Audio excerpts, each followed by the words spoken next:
Saya pernah bertanya dengan sahabat-sahabat saya sebuah pertanyaan yang cukup membuat kita berpikir atau berefleksi dengan sangat dalam. Pertanyaan itu adalah, apa ketakutan terbesarmu di dalam kehidupan ini? Dan tentu saja jawaban mereka berbeda-beda dan beragam.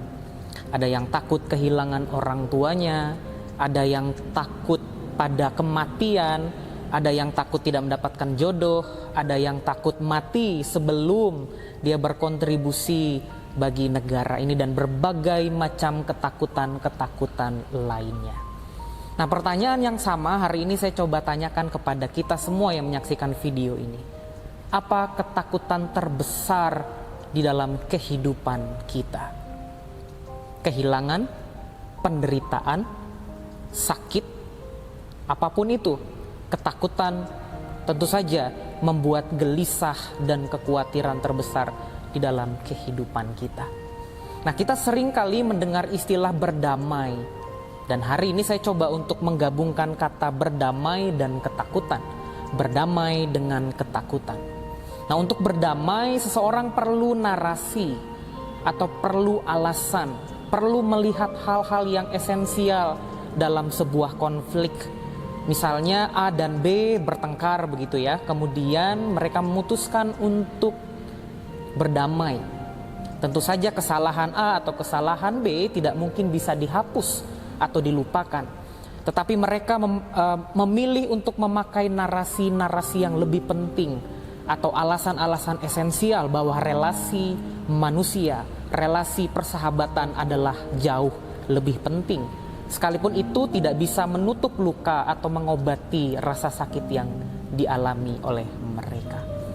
Demikian pula ketika kita mendapatkan jawaban mengenai ketakutan terbesar di dalam kehidupan kita, maka kita membutuhkan narasi-narasi atau alasan-alasan esensial yang penting untuk berdamai dengan ketakutan kita. Seringkali ketakutan mencegah langkah kita. Seringkali ketakutan justru menyebabkan kekerdilan iman kita.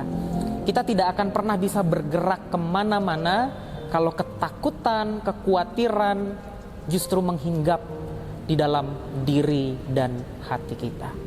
Oleh karena itu, pilihan bagi kita adalah berdamai dengan ketakutan kita. Kita butuh narasi yang lebih penting untuk bagaimana menjembatani antara ketakutan kita dengan diri kita sendiri, berdamai. Memang ketakutan itu tidak akan pernah bisa hilang, kekhawatiran tidak akan bisa diobati, tetapi setidaknya kita melangkah dengan tenang ketika kita menggunakan narasi-narasi atau alasan-alasan yang kuat. Dan hari ini saya coba merefleksikan di dalam Mazmur pasal 118 ayat 5 hingga 6. Demikian bunyinya. Dalam kesesakan aku telah berseru kepada Tuhan. Tuhan telah menjawab aku dengan memberi kelegaan. Tuhan di pihakku, aku tidak akan takut. Apakah yang dapat dilakukan manusia terhadap aku? Di dalam ayat ini tidak menunjukkan keberanian dari pemazmur, bukan menunjukkan betapa tangguhnya, bukan betapa teguhnya dia berdiri, tetapi narasi yang dia ucapkan, tulisan yang direfleksikan oleh pemazmur adalah seperti narasi atau alasan esensial yang penting yang dibangunnya atau diucapkannya atau ditanamkannya di dalam hati dan pikirannya supaya dia dapat berdamai dengan ketakutannya, supaya dia dapat berdamai dengan kekhawatirannya. Nah, di dalam kehidupan kita, orang percaya narasi itu atau alasan itu selalu dibangun di atas dasar yang benar, yaitu pada kekuatan dan pengharapan akan Allah. Kalau setiap hari hidup kita, pikiran kita, hati kita diisi oleh narasi-narasi yang menguatkan kita dari firman Allah, yang menyatakan pengharapan kita, menumbuhkan pengharapan di hati kita, maka kita akan bisa menjembatani antara diri kita dengan ketakutan. Memang narasi itu atau alasan itu tidak membuat kita menjadi berani atau menghilangkan kekhawatiran dan ketakutan kita, tetapi itu membantu kita untuk berdamai, untuk melihat sisi yang lebih penting, bagaimana kita berjalan melangkah bersama-sama dengan Tuhan.